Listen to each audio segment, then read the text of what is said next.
अखेर आंबेओहळ प्रकल्पही झाला तुडुंब। रविवारी सायंकाळी सांडव्यावरून झाला विसर्ग सुरू, पण आमचे 100% पुनर्वसन कधी होणार? आंबेओहळ प्रकल्पग्रस्त करत आहेत विचारणा। आजरा तालुक्यातील आंबेओहळ प्रकल्प काल रविवारी सायंकाळी 4च्या सुमारास ओव्हरफ्लो झाला।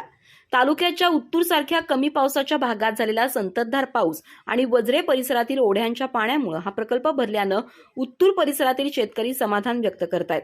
मात्र आंबेओहळ प्रकल्प भरण्याची आस लागली असताना प्रकल्प तुडुंब झाला असला तरी येथील प्रकल्पग्रस्त शेतकऱ्यांना त्यांचं पुनर्वसन होण्याची आस असल्याचं संबंधित प्रकल्पग्रस्त यांनी सांगितलं।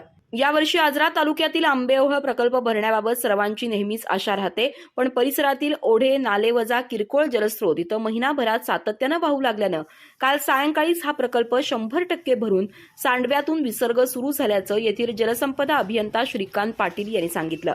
या दरम्यान यावर्षी जून महिन्यापासून येथील पांडोळ क्षेत्रात आज सकाळपर्यंत 1049 मिलीमीटर पाऊस झाल्याचं सांगण्यात आलंय।